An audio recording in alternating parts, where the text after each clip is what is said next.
এবং 27শে আগস্ট অবশ্যই নিঃসন্দেহে এই মুহূর্তে দেশের রাজনৈতিক পরিস্থিতির জন্য খুবই গুরুত্বপূর্ণ দুটি দিন ছিল। তার কারণ তত্ত্বাবধায়ক সরকার ব্যবস্থা ফিরে আসবে কিনা সেই বিষয়টি নির্ভর করছিল সর্বোচ্চ আদালতের উপরে।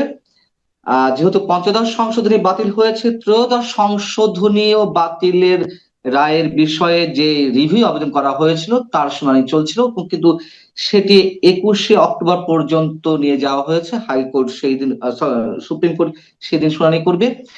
আসলে তত্ত্বাবধায়ক সরকার ফিরে আসছে কিনা, আবারও ফিরে আসার সম্ভাবনা আছে কিনা, যদি ফিরে আসে তাহলে বর্তমান যে ডক্টর ইউনূস সরকার রয়েছে সেই সরকারের কি হবে, এসব বিষয় নিয়ে আমরা আলোচনা করব। এই বিষয়ে আলোচনার জন্য আমাদের সঙ্গে যুক্ত রয়েছেন ঢাকা বিশ্ববিদ্যালয়ের আইন বিভাগের অধ্যাপক শেখ হাফিজুর রহমান কার্জন। শেখ হাফিজুর রহমান কার্জন, আপনাকে স্বাগত জানাচ্ছি। এবং একই সঙ্গে প্রশ্ন, 21শে অক্টোবর যে শুনানির জন্য দিন ধার্য করা হলো, আসলে এই বিষয়টি কি? মানুষ তো প্রত্যাশা ছিল যে এই 26 বা 27শে আগস্টের মধ্যেই সর্বোচ্চ আদালত একটা রায় দিয়ে দিবে তত্ত্বাবধায়ক সরকার ফিরছে কিনা, অথবা ফিরবে, এরকম কিছু একটা। আপনার মন্তব্য। এখানে দুটো কাজ হয়েছে। একটা হচ্ছে দেশের সর্বোচ্চ আদালত প্রথমে ত্রয়োদশ সংশোধনকে বাতিল ঘোষণা করেছে, আবার তৎকালীন যে নির্বাচিত সংসদ ছিল তারা আরেকটি সংশোধনীর মধ্য দিয়ে সেটিকে আবার বাতিল করে। এখন ওইটাও নিয়েও প্রশ্ন আছে যে একটা মানে সংসদ যদি এমন কোনো আইন করে কিংবা এমন কোনো আইন যদি করা হয় যেটা অসাংবিধানিক, তাহলে পরে আপনার সুপ্রিম কোর্টকে সেই ক্ষমতা দেওয়া হয়েছে, তারা সেটা শুনানির পরে তারা যদি দেখেন যে কোনো একটা সংশোধনী আপনার অসাংবিধানিক, তাকে সেটা বাতিল করতে পারে। হ্যাঁ, তো এটা প্রশ্ন হচ্ছে যে সুপ্রিম কোর্ট যদি কোনো সংশোধনী কিংবা সংবিধানের কোনো অনুচ্ছেদকে বাতিল করে দেন, তাহলে স্বয়ংক্রিয়ভাবে সেটা আবার ফিরে আসবে কিনা। হ্যাঁ, তো সেই জন্য কিন্তু আপনার তখন আমরা দেখেছি যে সুপ্রিম কোর্ট বাতিল করেছে, পরবর্তীতে পঞ্চদশ সংশোধনীর মধ্য দিয়ে আপনার আবার সেটাকে মানে বাতিল করা হয়েছে। তো এখন 5ই আগস্টের পরে যেটা মানে আমরা দেখলাম যে কয়েকজন ব্যক্তি তারা তত্ত্বাবধায়ক সরকার ব্যবস্থা সেটা পুনরায় তারা বহাল করার জন্য তারা রিট ফাইল করেছিলেন। এবং আপনার ওই 17ই ডিসেম্বর আমরা দেখলাম যে মাননীয় বিচারপতি ফারাহ মাহবুব এবং দেবাশিস রায় তারা একটা রায় দিয়েছিলেন। সেই রায়ের মধ্য দিয়ে আপনার পঞ্চদশ সংশোধনীর মধ্যে যে আপনার তত্ত্বাবধায়ক সরকারের যে বিধান যেটা ছিল সেটাকে তারা বাতিল করলেন। বাতিল করার পরবর্তীতে আমরা দেখেছি এই বছরের ফেব্রুয়ারিতে যেহেতু সর্বোচ্চ আদালতের মানে রায় সেটাকে রিভিউ করার জন্য, কারণ হয় কি যে একটা মানে আমরা যেটা আদালতে দেখি যে প্রথমে যদি আপনি জেলা জজ আদালতে একটা কোনো মানে রায় হয়, আপনি তার বিরুদ্ধে হাইকোর্ট ডিভিশনে আপিল করতে পারেন। আবার হাইকোর্ট ডিভিশনে যদি কোনো রায় হয় আপনি সেটা সর্বোচ্চ আদালতে আপিল করতে পারেন। কিন্তু যেখানে আপনার আপিল আপিল মানে সর্বোচ্চ আদালত, হ্যাঁ, আপিলের পরে আপনার যে মানে পদক্ষেপটা থাকে সেটাকে আমরা বলি রিভিউ। মানে যে আদালত এটা বাতিল করেছে সর্বোচ্চ আদালত, তারা যেন আবার পুনর্বিবেচনা করতে পারে যে এই বিষয়ে একটা এরর ছিল, এই বিষয়ে ভুল ছিল, তার প্রেক্ষিতে এইটাকে পুনর্বিবেচনা করে মানে আবার নতুন করে রায় দেওয়া। তো এইটাই আজকে হয়েছে। এবং আমি যেটা তথ্য উপাত্ত দেখলাম যেটা যে আপনার প্রায় সবারই মানে অ্যাটর্নি জেনারেল সহ সবারই যেটা চাওয়া ছিল যে এই যে শুনানি যেটা হয়েছে গতকাল এবং আজকে, তার প্রেক্ষিতে সর্বোচ্চ আদালত যেন আপনার রায়টা দিয়ে দেয়।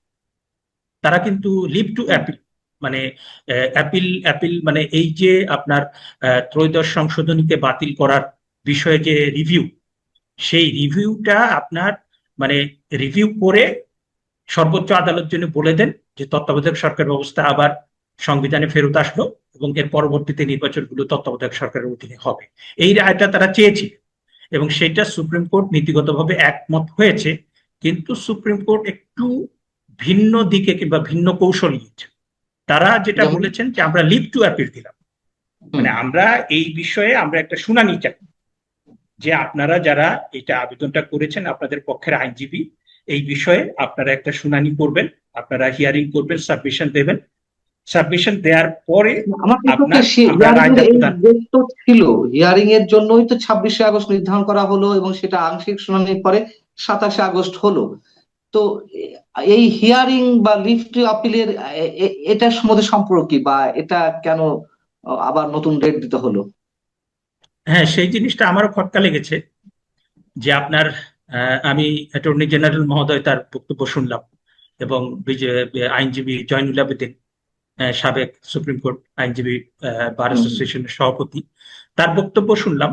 এবং তারা দুইজনই বললেন যে আমরা কিন্তু রায় চেয়েছি, যে আমরা প্রত্যাশা করেছিলাম যে গতকাল এবং আজকে যে শুনানিটা হয়েছে তাতে করে মানে দেশের সর্বোচ্চ আদালত তারা আহ, তাদের রায় বলবেন যে তত্ত্বাবধায়ক সরকার আমরা আবার সংবিধানে পুনর্বহাল হলেও আমরা সেই রায়টা প্রদান করব। কিন্তু এই যে আপনার মানে সর্বোচ্চ আদালত রায় না দিয়ে তারা বললেন আমরা আপিল করার অনুমতি দিলেন। মানে যখন কোনো কোনো বিষয়ে আপনার যখন কোনো আপিল হয়, ওই হুম, হুম, আপিলের লিভ টু আপিল একটা হিয়ারিং, মানে আপিলের হুম, অনুমতির উপরে একটা হিয়ারিং, যে আপিলের অনুমতি দেয়া হলো কি হলো না।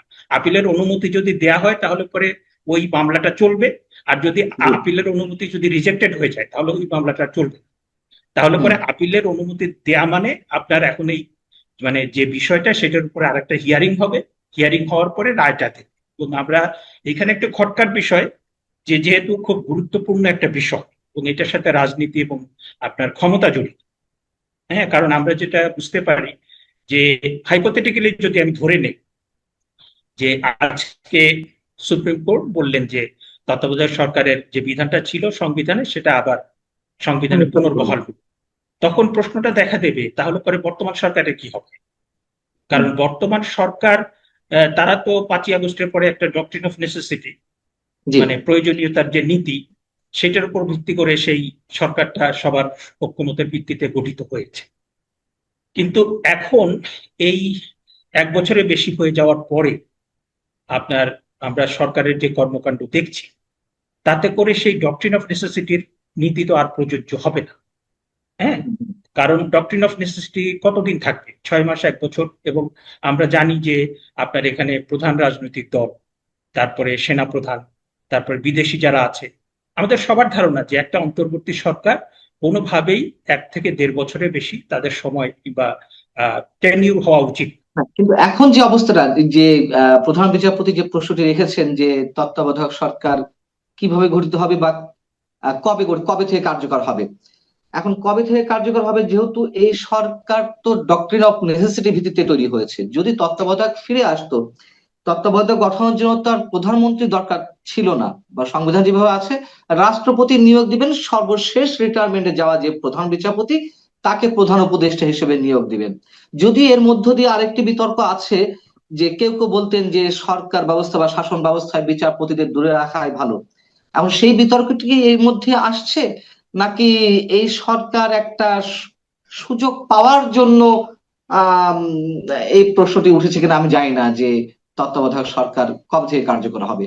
অর্থাৎ প্রধান বিচারপতি কি এই প্রশ্নটা করতে চেয়েছেন যে এই সরকারের অধীনে নির্বাচন হবে, নাকি তত্ত্বাবধায়ক সরকার ফিরে এলে সেই সরকারের অধীনে নির্বাচন হবে? বিষয়গুলো আসলে কি? না, এখন মাননীয় প্রধান বিচারপতি আহ, কয়েকটা প্রাসঙ্গিক প্রশ্নই করেছেন, যে আপনার আহ, যদি এই তত্ত্বাবধায়ক সরকার যে বিধানটা সেটা যদি ফিরিয়ে আনা হয় তাহলে সেটা কবে থেকে কার্যকর হবে। এখন যদি আপনার অ্যাপেলেট ডিভিশন হিয়ারিং করার পরে এই আগামীকাল বৃহস্পতিবার, হ্যাঁ, জি, আগামীকাল বলে দিত কিংবা আগামী রোববার সোমবার বলে দিত যে তত্ত্বাবধায়ক সরকার ব্যবস্থা বিধান ফিরে এসছে, সুতরাং 1 মাসের ভেতরে আপনারা করেন, আপনারা নতুন সরকার, মানে বর্তমান অন্তর্বর্তীকালীন সরকার, তারা তত্ত্বাবধায়ক হুম, হুম, সরকারের কাছে ক্ষমতা দিয়ে মানে আপনারা নির্বাচন ব্যবস্থা করেন, হতে পারে, জি, আমি বলছি। এবং আপনার এই বিষয়ে যখন প্রশ্ন করা হয়েছে তখন কিন্তু অ্যাটর্নি জেনারেল মহোদয় বলেছেন যে এই বিষয়ে আপনারা পর্যবেক্ষণ দিতে পারেন। হ্যাঁ, তখন হুম, মাননীয় প্রধান বিচারপতি বলেছেন যে এটা তো রাজনীতির প্রশ্ন, এটা তখন অ্যাটর্নি জেনারেল মহোদয় তিনি বলেছেন না, এটা রাজনীতির প্রশ্ন, এটা সাংবিধানিক প্রশ্ন, জনগণের অধিকারের প্রশ্ন। এবং আমরা যদি সেটাই বলি যে এটা সাংবিধানিক প্রশ্ন এবং জনগণের অধিকারের প্রশ্ন, তাহলে পরে কিন্তু আপনার মানে এবং আমরা দেশের যে অবস্থা দেখছি, মানে বর্তমান অন্তর্বর্তীকালীন সরকার, মাননীয় প্রধান উপদেষ্টা তিনি সবার শ্রদ্ধেয়, কিন্তু আস্তে আস্তে যেভাবে তিনি শ্রদ্ধা হারাচ্ছেন এবং হুম, যেভাবে তিনি দলীয় মানে নানাভাবে মানে প্রশ্ন উত্থাপিত হয়েছে, কারণ তিনি এনসিপির মতো একটা দলকে পৃষ্ঠপোষকতা দিচ্ছেন, এবং এটা মোটামুটি এখন আহ, আহ, মোটামুটি প্রকাশ্য, ওপেন সিক্রেট, যে বর্তমান সরকার জামাত এবং এনসিপির সমর্থনে তারা চলছে। মানে আমরা কি ধরে নিতে পারি যে তাহলে নির্বাচনটি আর নতুন কোনো তত্ত্বাবধায়ক সরকারের অধীনে হচ্ছে না, অথবা নির্বাচনের আগে অন্য মানে এই তত্ত্বাবধায়ক ফর্মেট আর ফিরছে না, বিষয়টি কিরকম? আপনাকে এই প্রশ্নের উত্তর দেওয়ার আগে আরেকটু কথা বলে নেই, জি। যে আপনি যে সর্বোচ্চ আদালত নিয়ে প্রশ্নটা তুললেন, আমাদের সুপ্রিম কোর্ট কিন্তু মানে এই গত 50 বছরে মেরুদণ্ড সোজা করে দাঁড়াতে পারে। এবং আমরা দেখেছি বিভিন্ন দেশে, এমনকি পাকিস্তানে, মানে সরকার যেটা প্রত্যাশা করে, মানে সুপ্রিম কোর্ট কিন্তু তার বাইরে যেতে পারে। আপনাকে কয়েকটা উদাহরণ দিলে আপনি বুঝতে পারবেন। আইয়ুব খান যখন মার্শাল ল জারি করলেন, তখন স্টেট ভার্সেস দোসো, হ্যাঁ, হুম হুম। এই মামলাটায় প্রশ্ন আসলো যে সামরিক শাসন বৈধ কিনা। তখন পাকিস্তানের যে প্রধান বিচারপতি চিফ জাস্টিস মুনির, তিনি কিন্তু ওই মামলায় মার্শাল লকে বৈধ বলে তিনি কিন্তু রায় দিলেন, এবং সেই রায়টা কিন্তু প্রচন্ডভাবে সমালোচিত হয়েছে। আবার 1972 সালে আসমা জিলানির যে মামলা, সেইখানে কিন্তু আবার ওই একই প্রশ্ন এসেছিল যে পাকিস্তান মানে মার্শাল ল এটা কি আপনার সাংবিধানিক কি। এবং ওই হুম। সময় আপনার পাকিস্তানের ক্ষমতায় ছিলেন জুলফিকার আলী ভুট্টো, এবং তিনি চাচ্ছিলেন যে মার্শাল লকে যেন অসাংবিধানিক মানে ঘোষণা করা হয়। এই সুপ্রিম কোর্ট কিন্তু মানে আপনি সবসময় দেখবেন যে যে সরকার আছে, সেই সরকারের যে চাওয়াটা, তার বাইরে কিন্তু তারা যেতে পারে না। এই যে আমাদের খায়রুল হক, তারপরে ত্রয়োদশ সংশোধনী, এটা নিয়ে যে প্রশ্ন উঠছে, হুম। কারণ তখন আওয়ামী লীগ সরকারের একটা চাওয়া ছিল তত্ত্বাবধায়ক সরকারের জন্য বাতিল করা হোক, ওইটার বাইরে কিন্তু তারা যেতে পারে নাই। এবং আপনি দেখেন আজকেও এই যে মানে সরকারের চাওয়াটা হচ্ছে, কারণ ইতিমধ্যে এই অন্তর্বর্তীকালীন সরকার তারা নানাভাবে বিতর্কিত হয়েছে এবং তারা ক্ষমতা আঁকড়ে ধরে থাকতে চায়, সেটাও মোটামুটি আমরা বুঝতে পেরেছি। সুতরাং এই মানে আজকে সর্বোচ্চ আদালত যেটা করলেন, এটা কিন্তু ওই যে আমি যেটা বললাম, ওই যে আপনার স্টেট ভার্সেস দোসো, জাস্টিস মুনির সরকার যেটা চাচ্ছে সে তার বাইরে যেতে পারেন নাই। আবার আসমা জিলানির কেসে আপনার সুপ্রিম কোর্ট সরকারের চাওয়ার বাইরে যেতে পারেন নাই।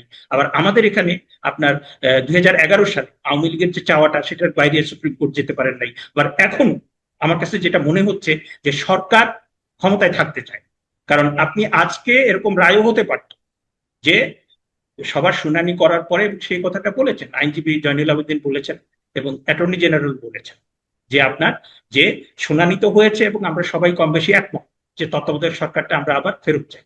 তাহলে পরে আপনি ওই রায় দিয়ে দিতে পারতেন যে তত্ত্বাবধায়ক সরকারটা সংবিধানে আবার পুনর্বহাল করা হলো, 1 মাস সময় দেওয়া হলো, কিংবা আদালত কিছু পর্যবেক্ষণ দিতে পারতেন যে এইভাবে আপনারা তত্ত্বাবধায়ক সরকার করে অন্তর্বর্তীকালীন সরকার তাদের কাছে ক্ষমতা হস্তান্তর করে এই ডিসেম্বরের মধ্যে আপনি নির্বাচন করে দেশের ভিতরে যে মানে দেশের ভেতরে আন্তর্জাতিকভাবে যে অনিশ্চয়তা তৈরি হয়েছে, সেইটা যেন আমরা কাটিয়ে উঠতে পারি। প্রধান বিচারপতি ডক্টর সৈয়দ রিফাত আহমেদ কিন্তু আরেকটি মন্তব্য করেছেন যে আহ, তত্ত্বাবধায়ক সরকার বিষয়ে একটা সমাধান আপিল বিভাগও চায়, অর্থাৎ সর্বোচ্চ আদালত চায়, কিন্তু নির্বাচনকারী সরকার নিয়ে কার্যকর সমাধান চায় আপিল বিভাগ, যাতে এটি বারবার বিঘ্নিত না হয়, দেশে গণতন্ত্র প্রতিষ্ঠা করতে এটি যাতে সুদূর প্রসারী প্রভাব রাখে, সেটি করা হবে। এখন কার্যকর সমাধান কিভাবে আসতে পারে? এটি তো সংসদে আলোচনা হবে, এটা তো সুমোটো কি দিতে পারে, আদালত তো যে কোনো বিষয় দিতে পারে, কিন্তু এই বিষয়টি তো সংবিধানের অংশ ছিল, পরে আবার বাতিল হয়েছে, পরে আবার ফিরে আসবে কিনা সেই আলোচনার ভিত্তিতে এই আপিল রিভিউ ইত্যাদি ইত্যাদি। কিন্তু আহ, এটি কি আরো জট পাকিয়ে গেল না, যে একটা স্থায়ী সমাধান, তত্ত্বাবধায়ককে ভালো ব্যবস্থা বলা হচ্ছে, তত্ত্বাবধায়ক একটা স্থায়ী সমাধান হতে পারে, অনেকে মন্তব্য করছে, আবার প্রধান বিচারপতি নিজে বলছেন যে এভাবে বারবার গণতন্ত্র বিঘ্নিত হোক আমরা চাই না, একটা স্থায়ী সমাধান আসুক নির্বাচনকালীন সরকার ব্যবস্থা নিয়ে। আমি আসলে বুঝতে পারছি না আসলে এই কথাগুলোর মিনিং কি, এবং যেহেতু আদালতের বিষয় আমাদেরকে অনেক রাগ ঢাক রেখেই কথা বলতে হচ্ছে, খুব স্বাভাবিক, এটা ওপেন সিক্রেট। আহ তো আদালতের প্রতি যথাযথ সম্মান প্রয়োগ করে আপনিও কথা বলছেন, আমাকে অনেক সেন্সর করে কথা বলতে হচ্ছে, এটাই বাস্তবতা। কিন্তু জটগুলো পাকিয়ে যাচ্ছে কিনা, আমি যদি এটুকু মন্তব্য জানতে চাই আপনার কাছ থেকে। না, আমার কাছে যেটা মনে হচ্ছে যে এটা তো আপনি বিলোপ করে ফেললেন। ইতিমধ্যেই তো অনেকগুলো মামলার রায় হয়েছে, আমরা দেখেছি যে খুব 24 ঘন্টা 48 ঘন্টা মানে এই শুনানি করে কিন্তু রায় দিয়ে দেওয়া হয়েছে জরুরি জরুরি বিবেচনা। তা আপনি তো হুম এটা বিলম্বিত করে ফেললেন, তাই না? এবং সরকার সরকার যেহেতু আপনার আহ, তারা ক্ষমতায় থাকতে চাচ্ছে, তারা একটু বিলম্বিত হতে চাচ্ছে, আপনিও সেটা করলেন। আর আপনি যে কথাটা বললেন যে এটাকে কার্যকর করা, এটা আমি মনে করি যে এইটার কোনো মেরিট নাই। কারণ বাংলাদেশে তত্ত্বাবধায়ক সরকার ইতিমধ্যে 4টা নির্বাচন হয়েছে, 4টা তো না 3টা। কারণ 1991 সালে যে নির্বাচন হয়েছিল এটা 3 জোটের রূপরেখা অনুযায়ী হয়েছে, এবং সেটা হয়েছিল মানে আপনার মানে ওইটাকে আমরা ঠিক, ওইটাকে তত্ত্বাবধায়ক সরকার ছিল কিন্তু ওইটা সংবিধানের সংবিধানে যে অনেকখানি তত্ত্বাবধায়ক সরকার সরকারের ছিল না? বিধান, মানে সংবিধানের অংশ হিসেবে সেটা হয়। হ্যাঁ, সেটা হয়েছে 3 জোটের রূপরেখা অনুযায়ী। তারপরে আপনার 96 সাল থেকে যেটা হয়েছে সেটা হচ্ছে সংবিধানের মানে অন্তর্ভুক্ত বিধানের বিধান অনুযায়ী, মানে সেই প্রভিশন অনুযায়ী আপনার নির্বাচনটা হয়েছে 3টা। এবং এইটা কিন্তু আমরা 3বার নির্বাচন করেছি। হ্যাঁ, এখন আপনি 3বার নির্বাচন করেছি, তারপরে আমরা দেখেছি যে আমাদের এখানে যারা ক্ষমতাসীন দল তারা ক্ষমতায় থাকলে সুষ্ঠু গ্রহণযোগ্য নির্বাচন করতে পারেন না। এবং আমাদের ওই ত্রয়োদশ সংশোধনীর সবকিছু তো স্পষ্ট করাই আছে। হ্যাঁ, আপনি কিছু পর্যবেক্ষণ দিয়ে করেন যে যদি বিচারপতি একদম শেষ বিচারপতি, শেষ প্রধান বিচারপতি, মানে শেষ যিনি মানে বর্তমান যে কারেন্ট প্রধান বিচারপতি তার আগে যিনি রিটায়ার করেছেন তাকে পাওয়া না গেলে তার আগের জনকে, তো এইভাবে কিন্তু আমরা দেখেছি, তাই না? তো সেইখানে আপনি যে প্র্যাকটিস হয়েছে, যে মিস্টেক হয়েছে, যে এরর হয়েছে, আপনি সেটার ব্যাপারে বলেন। যে যারা আবেদন করেছেন তাদের আইনজীবীদের বলেন যে আপনারা সাবমিশন দেন, আপনারা সাবমিশন দিয়ে বলেন যে এই ব্যাপারে আমরা কি করতে পারি। এবং সাথে সাথে আপনি আরেকটা কাজ করেন যে যে সমস্ত রাজনৈতিক দল আছে, হ্যাঁ, রাজনৈতিক দলের সাথে আপনি তাদেরকে বলেন যে একটা বড় কনভেনশন ডেকে তারা আলোচনা করে একটা সিদ্ধান্ত দিক। এবং সাথে সাথে আপনি যারা এক্সপার্ট আছে, হ্যাঁ এক্সপার্ট আছে, এবং আপনার বিভিন্ন শ্রেণী পেশার যে প্রতিনিধি আছে তাদের মতামতটাও নিন। কারণ আমার কাছে মনে হয় যে এই বিষয়টা একই সাথে সাংবিধানিক, একই সাথে জনগণের অধিকারের প্রশ্ন, একই সাথে আপনার মানে কি বলবো যে রাজনৈতিক, মানে 3টা বিষয়, যে হুম। কনস্টিটিউশনাল, পলিটিক্যাল এবং রাইটস অফ সিটিজেন, এই 3টাই কিন্তু একটার সাথে আর একটা ওতপ্রোত ভাবে জড়িত। সুতরাং এইটা আমার কাছে মনে হয় যে সাইমultaneously সবই চলতে পারে, এবং সেটা করে আপনি দ্রুততার সাথে, কারণ বর্তমানে অন্তর্বর্তীকালীন সরকার মানে তারা 5ই আগস্টের 8ই আগস্টে তারা যখন আপনার শপথ নিয়েছেন, শপথ নেওয়ার পরে তারা যদি একটা রোডম্যাপ দিতেন যে আমরা পুলিশের সংস্কার করব, আমরা আমলাতন্ত্রের সংস্কার করব, আমরা নির্বাচন ব্যবস্থার সংস্কার করব, আমরা যে লুটপাট হয়েছে সেটার ব্যাপারে আমরা একটা ব্যবস্থা নেব, যে আর্থিক খাতের ব্যবস্থা মানে ব্যবস্থাপনা কি হবে, বাংলাদেশ ব্যাংক, তারপরে যে টাকা লুটপাট হয়েছে সেটা কিভাবে ফিরিয়ে আনবো, সেই মানে অগ্রাধিকার ভিত্তিতে সেই কাজগুলো করে আপনার একটা রোডম্যাপ দিয়ে দিতেন যে ডিসেম্বরের মধ্যে নির্বাচন হবে, কিংবা জানুয়ারির হুম, মধ্যে নির্বাচন হবে, কিংবা ফেব্রুয়ারির মধ্যে। কারণ ফেব্রুয়ারিতে নির্বাচন হচ্ছে সেটাও কিন্তু অনেক নাটকের পর, জি। অনেক নাটক হয়েছে, এবং আমি ফেব্রুয়ারিতে নির্বাচন হবে কিনা আমরা সেটা কিন্তু নিশ্চিত না। সুতরাং এবং এখনো কনফিউশন তার অনেকের ভেতরে মধ্যে। তার ভেতরে তার ভেতরে আমরা দেখতে পাচ্ছি যে বাংলাদেশটা পাকিস্তানের সাথে কনফেডারেশন হবে কিনা, বাংলাদেশের স্বাধীনতা সার্বভৌমত্ব সেটা হুমকির মুখে। এই সুতরাং স্বপ্ন অনেকে দেখছে। এরকম একটা অবস্থায় আমরা কিন্তু চাই যে সর্বোচ্চ আদালত আজকে মানে বাংলাদেশ সংবিধানে কিন্তু ওই সুপ্রিম কোর্টকেই বলা হয়েছে this is the guardian of the constitution. কনস্টিটিউশনের গার্জিয়ান মানে আপনি পুরো দেশের গার্জিয়ান। কারণ আমরা বিভিন্ন সময় দেখেছি যে দেশের ক্রাইসিস মোমেন্টে আপনার উচ্চ আদালতের কাছে অ্যাডভাইজারি অপিনিয়নও চাওয়া হয়েছে যে আমরা কি করব। এবং হুম, হুম। সেই সেই সেই যে আমাদের যে সাংবিধানিক অভিভাবক কিংবা দেশের অভিভাবক হিসেবে তারা কিন্তু আজকে রায় দিয়ে মোটামুটি যারা এটা মানে আইনজীবী আছে তাদের কাছে যে আপনারা সাবমিট করেন, আপনারা বলেন আপনারা কি করতে পারি, এবং এটাই করার পরে একটা রায় দিয়ে নির্দেশনা দিয়ে যে এইটা আমরা করলে ভালো হয়, সেটা সেটা আমরা কিন্তু একটা অনিশ্চয়তা থেকে আমরা কিন্তু মুক্তি পেতাম। এটি তেমন আশা আমাদের অধিকাংশ মানুষেরই ছিল। আমি সর্বশেষ যে বিষয়ে একটু মন্তব্যটা আপনার কাছে জানতে চেয়ে শেষ করবো অনুষ্ঠানটি।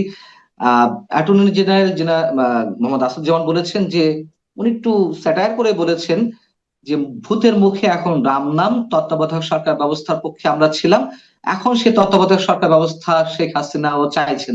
এখন শেখ হাসিনা চাইছেন কিনা সরাসরি আমরা জানি না, তবে এটা বাস্তবতা যে হাব ভাবে আওয়ামী লীগের নেতা কর্মীদের নানান ধরনের যে রিয়াকশন, নানান ধরনের শুনতে পাই যে তত্ত্বাবধায়ক সরকার ফিরে এলে তারা হয়তো একটা ইনক্লুসিভ নির্বাচন সুযোগ পাবে, আওয়ামী লীগ নির্বাচনে আসার সুযোগ পাবে।